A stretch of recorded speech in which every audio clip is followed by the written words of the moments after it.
so that we can start to understand more of what is going on. In terms of the threats to sharks, fishing obviously is the #1 threat and the biggest threat by quite some distance from anything else. So the unsustainable take of sharks obviously is bad for populations, and is why we've seen a lot of them decrease. But we do have other threats as well.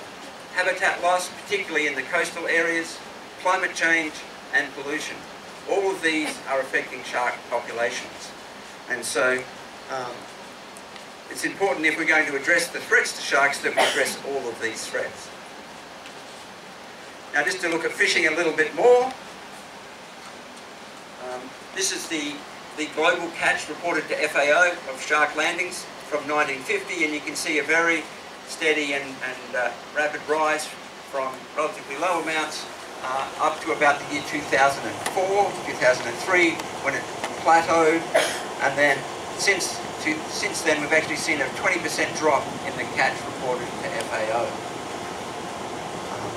And there's been some work done to look at, well, why is that? Is it because we're actually managing sharks better now, and so that we've reduced take so that we'll be more sustainable, or is it because the populations are declining still? And the reality is this decline is happening because of the continuing catching of too many sharks in many places. I should also point out that the FAO statistics that this graph is based on are somewhat inadequate. For many countries, the reporting is not adequate, and so the statistics that FAO have mean that there is probably a 300 or 400% difference between what is reported and what is actually caught in the world's oceans. So what are the drivers of why do people catch sharks, and why do they keep them when they catch them? And I think it's important to point out that the catch of sharks is not only by targeted fisheries, so people wanting to catch sharks, but also as bycatch in other fisheries. So everybody has heard lots about shark fins. It's probably the highest profile issue for sharks.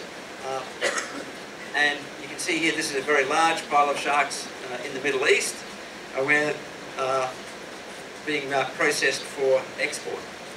But shark fin is not the only thing that is important in terms of driving shark fisheries. And in fact, if you recall, we have more rays are threatened than sharks. Rays don't have, or most rays don't have shark fins that go into the shark fin trade, and so there is obviously something else that is causing those levels of extinction risk.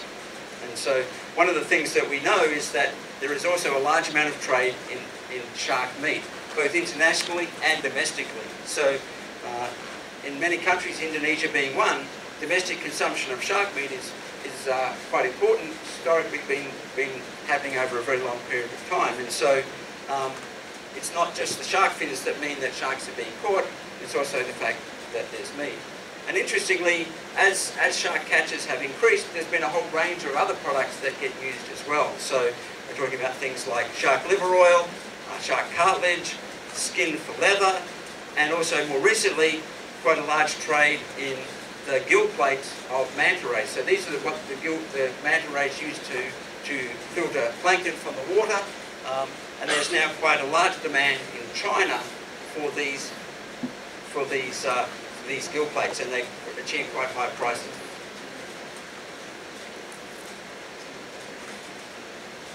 So one of the things, because we have all these products moving around the world from shark fisheries, over the last few years, CITES has become quite an important tool in terms of moving shark conservation forward. Now, CITES, Convention on International Trade in Endangered Species, and we now have a number of species that have been listed there, and the CITES Convention will control the trade in those species when it crosses international borders. And it has a number of appendices. In Appendix 1, essentially means no trade in those species at all. And the only shark group that we see on there are the sawfishes. So there are 5 species of sawfishes. I'm going to talk about sawfishes a little later, of which there should be no international trade.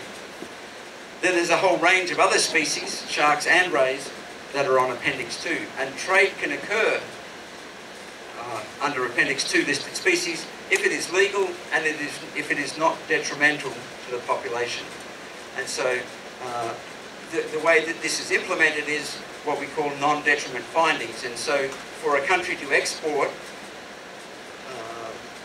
these products from these species, they have to be able to produce a non-detriment finding. And currently with the species that are listed, including things like silky sharks, fresher sharks, hammerhead sharks, many countries are starting to think, how do we do non-detriment findings for these species if we want to continue to trade?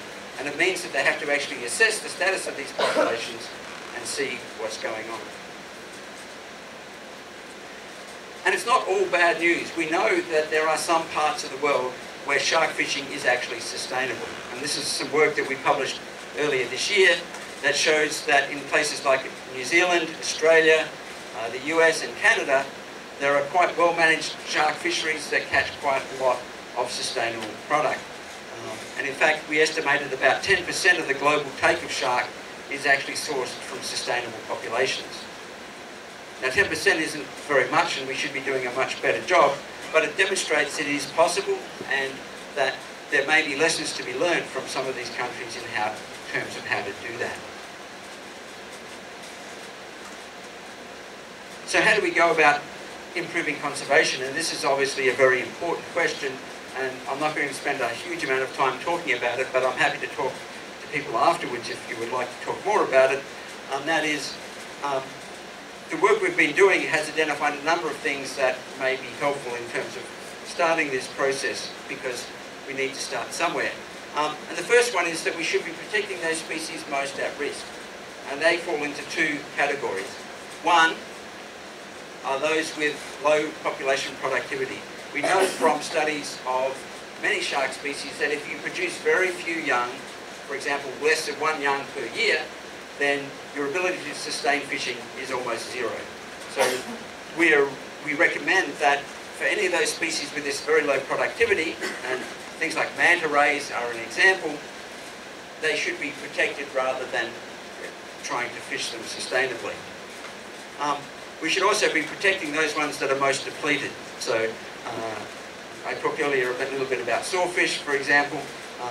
The populations have declined dramatically, and there are now very few left in the world. And so it's those sorts of species that need to be protected.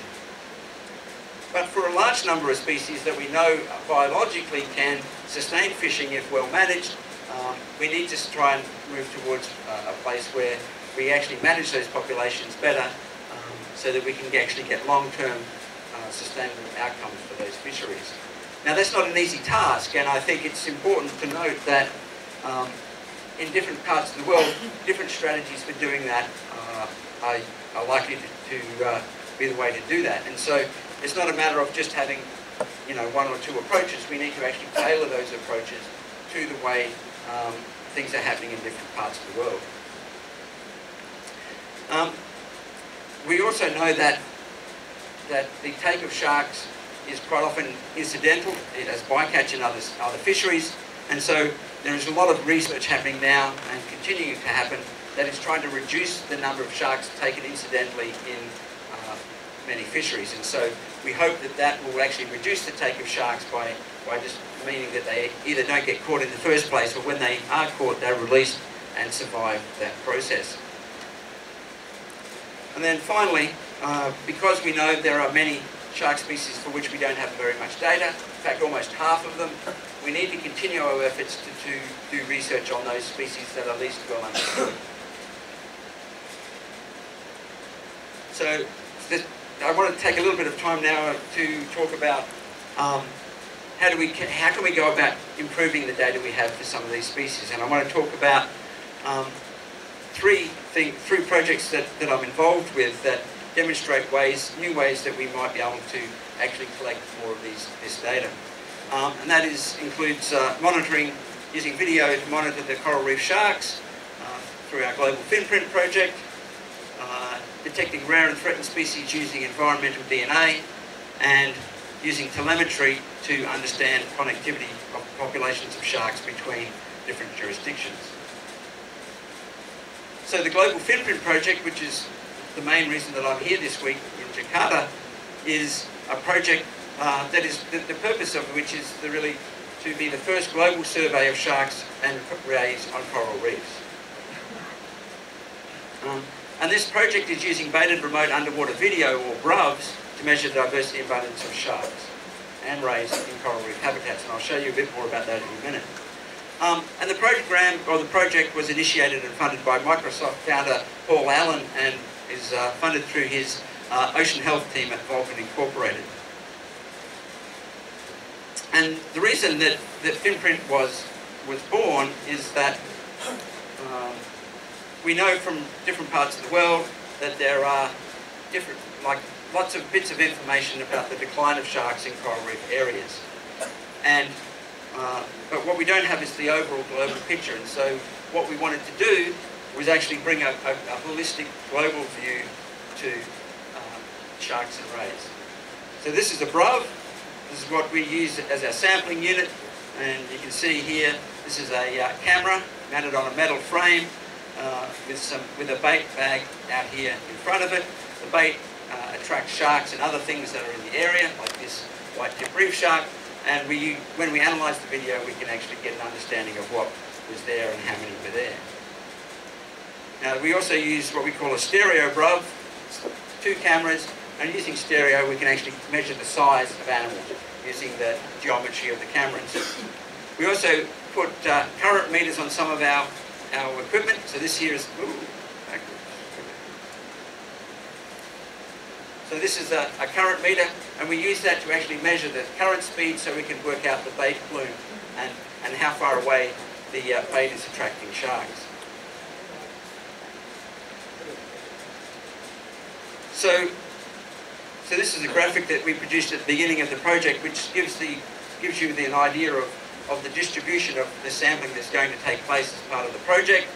And where for each one of these stars, we're essentially looking at a couple of reefs, doing 50 to 100 camera drops on each of those reefs, all in less than 40 metres of water, just to keep things practical, and sampling a range of different habitats, including the forereef, the reef crest, and the lagoon. So that's the whole picture, obviously, spanning the entire globe.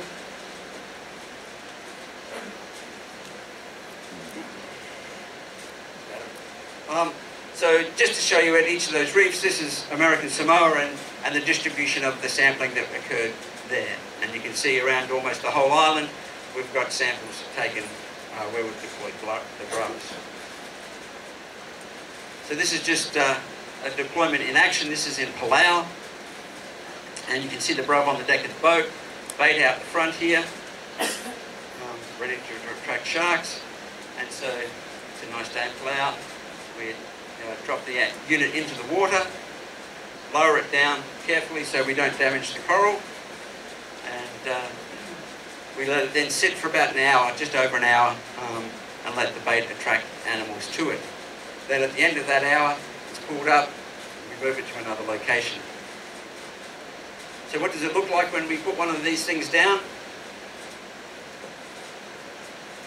Lands on the bottom, and this is in a very special place in the middle of the Pacific Ocean, where there are many sharks. So this is an extreme example, but you can see that the bait attracts sharks from the area. This is Jarvis Reef in the middle of the Pacific in a protected area, and lots of grey reef sharks. And so that's the sort of vision that we get. It's not usually that busy, and we then take that vision back to the lab. And we look for a whole range of things, both in terms of diversity and abundance.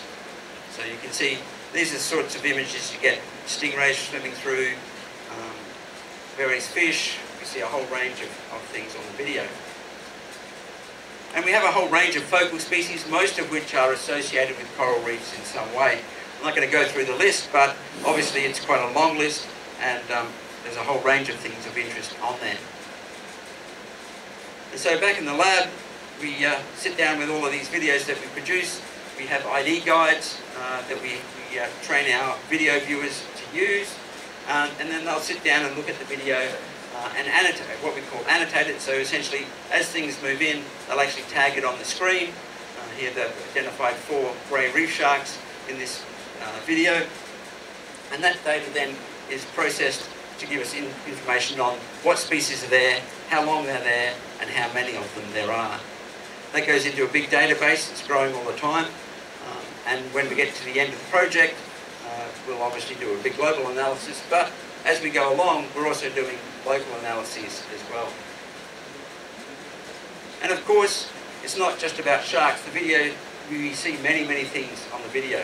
And so, turtles, we see quite commonly. Octopus, if you're into octopus, there's a really great clip. We've posted it on the internet somewhere, I think on our YouTube channel, of an octopus actually boxing fish. If you're into octopus, you should check it out because it's hilarious. We see lots of moray eels. Indonesia, in fact, some of the early work we did with Andika, it was really interesting to see some of the moray eels that he found.